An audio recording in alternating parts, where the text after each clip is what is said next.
Hello students, जैसा कि मैंने आप लोग को अपने पिछले क्लास में पार्टनर्स के एडमिशन के बारे में बताया था कि एक पार्टनरशिप फॉर्म में कुछ ऐसे सिचुएशन होते हैं जिसमें कि हम लोग एक नए पार्टनर को फर्म में एडमिट करते हैं।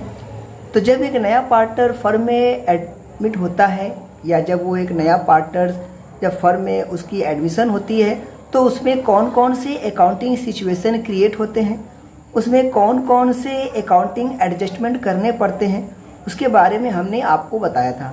एक बार हम फिर से पिछला आपको थोड़ा सा रिवाइज करा देते हैं। ये देखिए, यहाँ हमने लिखा है कि sometime a new partners needed into the business due to the following reason, यानी एक पार्टनरशिप फॉर्म में कुछ ऐसे रीजंस होते हैं जिस कारण से हम एक पार्टनरशिप फॉर्म में एक नए पार्टनर को एडमिट करते हैं। वे सिचुएशन है जब हमको कैपिटल की ज़्यादा ज़रूरत होती है, उस केस में जब हमको efficient running of the business, अपने बिजनेस को और एफिशिएंटली बढ़ाना होता है, उसकी क्वालिटी को, उसके स्किल को और अगर से डेवलप करना होता है तो हम अपने नए पार्टनर को एडमिट करते हैं। और पहला सिचुएशन है जो कि काफ़ी इंपॉर्टेंट है, आपका इसमें दिया है कि मोर कैपिटल नीडेड, यानी फर्म में जब पार्टनर को ज़्यादा कैपिटल की ज़रूरत होती है तो उस कैपिटल की फुलफिलनेस के लिए हम एक नए पार्टनर को एडमिट करते हैं। तीसरा इसका सिचुएशन हमने बताया था आपको, मोर टेक्निकल नॉलेज, यानी कि जब एक पार्टनरशिप फर्म में हो सकता है कि जो सभी पार्टनर हैं उनके पास टेक्निकल नॉलेज की कमी है, उनके पास जो है कुछ टेक्निकल नॉलेज की वो जानकारी उनके पास नहीं थी जो कि एक नया पार्टनर जिसको कि ये लोग एडमिट करने जा रहे हैं या एडमिट करने के बारे में सोच रहे हैं उसके पास वो टेक्निकल नॉलेज है। अब पुराने पार्टनर को ये लगा कि अगर से ये वाला पार्टनर फर्म में एंटर हो जाता है तो हमारा फर्म का जो प्रॉफिट है वो क्या हो जाएगा और बढ़ जाएगा, तो उस केस में वो पार्टनर को एडमिट करते हैं। नेक्स्ट इसका सिचुएशन है कि to encourage a capable employ by taking him into the partnership, यानी ये चार ऐसे केसेस हैं जिन चार केसेस के रीज़न के कारण हम एक पार्टनरशिप फॉर्म में एक नए पार्टनर को एडमिट करते हैं। इसके बाद we discuss about the what the effect on a business at the time of admission of a new partners. Means as you know that partnership form is a creation between two or more than two person with a mutual agreement and create a contract between the partners। तो जब किसी firm में जब दो या दो से ज़्यादा लोग मिलते हैं तो उनके बीच में एक रिटेन एग्रीमेंट होता है, एक क्या होता है, एग्रीमेंट होता है। और जैसे ही एक पार्टनरशिप फर्म में एक नए पार्टनर की एडमिशन होती है उस नए पार्टनर के एडमिट होने पर पुरानी पार्टनरशिप की जो एग्रीमेंट है वो ऑटोमेटिक क्या हो जाती है, डिसॉल्व हो जाती है, यानी कि बंद हो जाती है। लिखा हुआ हमने व्हेन अ न्यू, देखिए हमने यहाँ लिखा हुआ है कि इफेक्ट ऑन अ बिजनेस, यानी कि जब एक पार्टनरशिप फॉर्म में एक नया पार्टनर एंटर होता है तो उसका क्या इफेक्ट बिजनेस पर पड़ता है।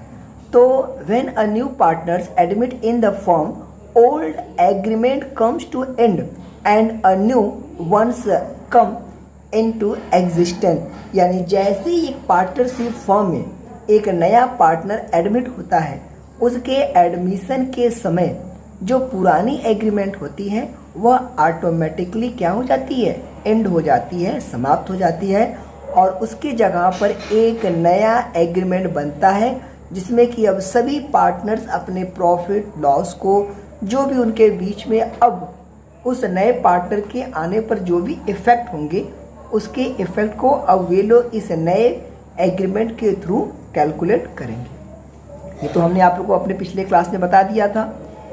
इसके बाद हमने ये बताया था कि जब एक पार्टनरशिप फॉर्म में एक नया पार्टनर एडमिट होता है तो उसमें कौन कौन से अकाउंटिंग सिचुएशन या कौन कौन से अकाउंटिंग टर्म्स होते। देखिए अब हम लोग डिस्कस करते हैं what the accounting treatment at the time of admission of a partner, यानी जब एक पार्टनरशिप फॉर्म में एक नया पार्टनर एडमिट होता है तो कौन कौन से अकाउंटिंग ट्रीटमेंट करने होते हैं, कौन कौन से एडजस्टमेंट करने होते हैं फर्म में, ये हमने आप लोग को बताया था। एक बार फिर से इसको रिवाइज करा देते हैं।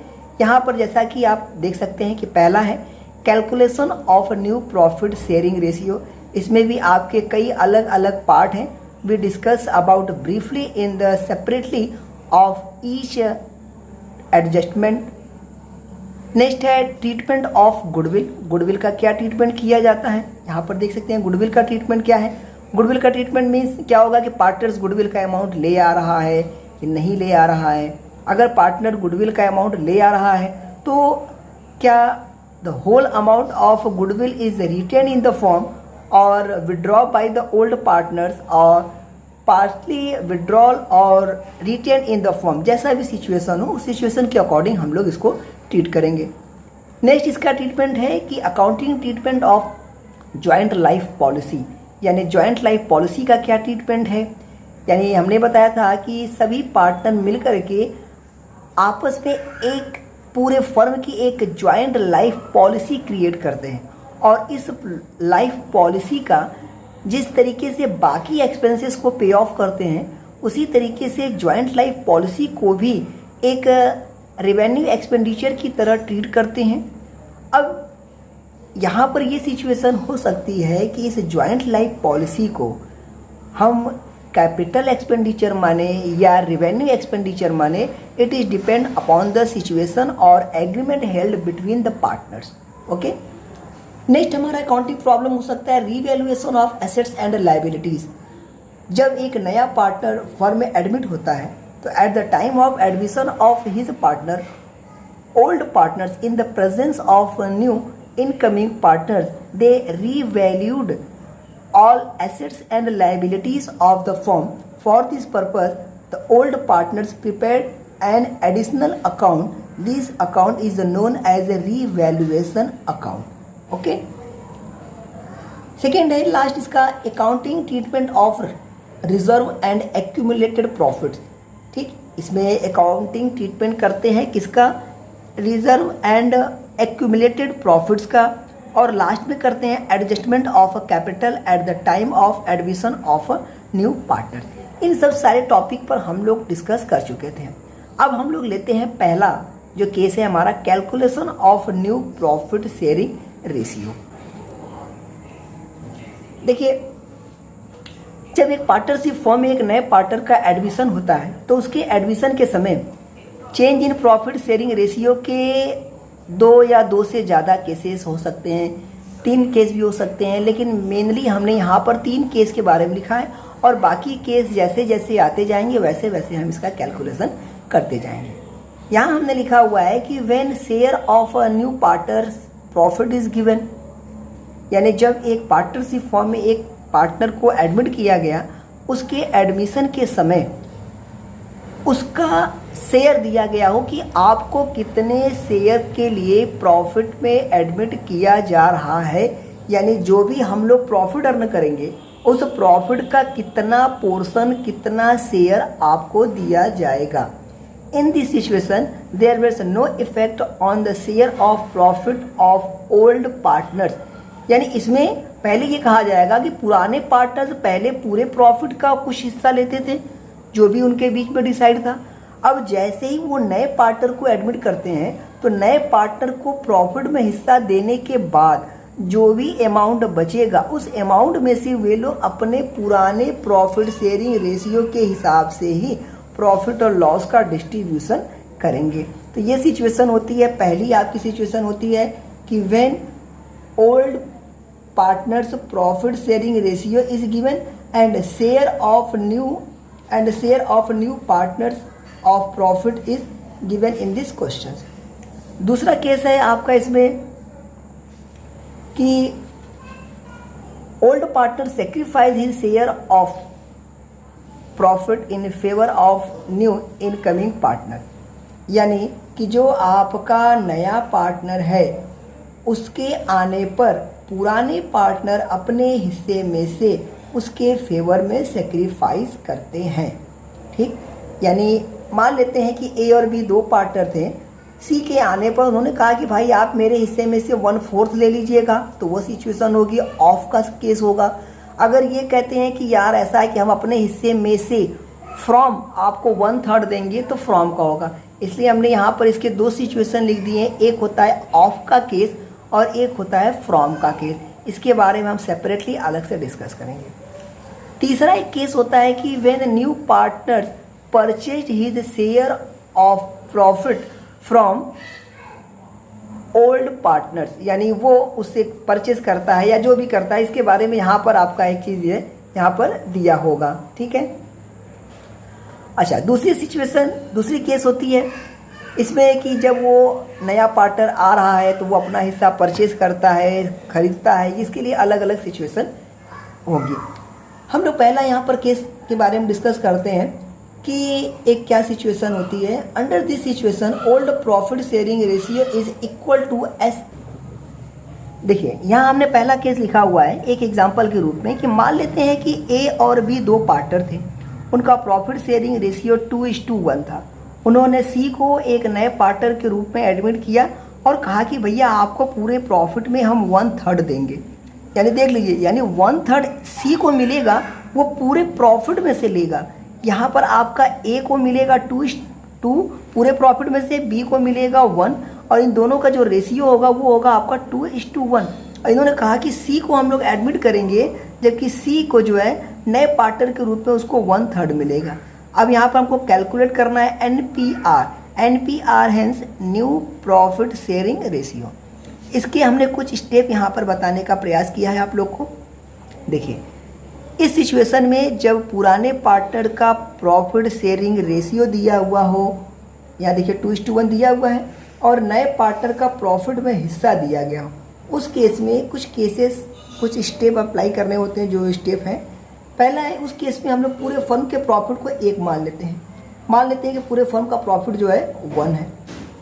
दूसरा स्टेप होता है कि इसमें से हम जो नए पार्टनर का जो प्रॉफिट में शेयर है, उस पूरे प्रॉफिट के शेयर को पूरे प्रॉफिट में से क्या करते हैं, हम लोग माइनस कर देते हैं। यहाँ देखिए हमने लिखा है 1 - 1/3, इसको हम लोग माइनस कर देंगे। देखिए अब इसमें से हमने क्या किया कि सी का जो प्रॉफिट था वो कितना था हमारा 1/3। हमने पूरे फर्म के प्रॉफिट में से सी का हिस्सा क्या कर दिया, माइनस कर दिया। तो सी का हिस्सा 1 में से माइनस कर दिया, जो कि हमने पूरे फर्म के प्रॉफिट को माना था 1। अब उस पूरे फर्म के प्रॉफिट में से हमने सी का हिस्सा माइनस कर दिया, जो कि बचा 2/3। अब जहाँ एक तरफ पूरे फर्म के प्रॉफिट में से पहले ए को मिलता था 2/3, अब सी को देने के बाद जो भी प्रॉफिट बचेगी उसका इनको मिलेगा 2/3, जो कि आया है आपका 2/3 ऑफ 2/3, ये होगा आपका 4/9। अब ए को पूरे फर्म के प्रॉफिट में मिलेगा 4/9।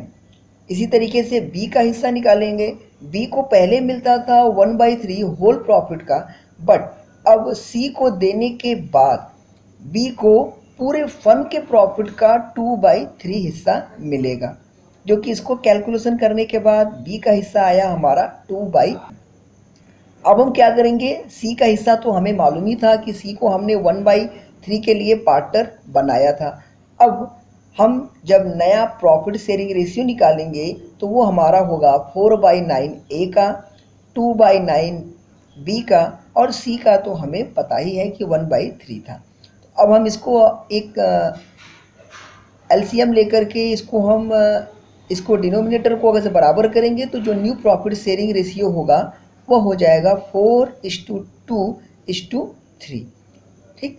हमने जैसा कि आप लोगों को बताया कि when share of new partners profit is given and profit sharing ratio of old partners is given, in this situation the old partners profit sharing ratio is equal to their sacrificing ratio। तो उस case में आपको SR निकालने की ज़रूरत नहीं होगी। तो ये हमारा पहला सिचुएशन था। अब हम लोग अपने अगले क्लास में नेक्स्ट केस पर डिस्कस करेंगे।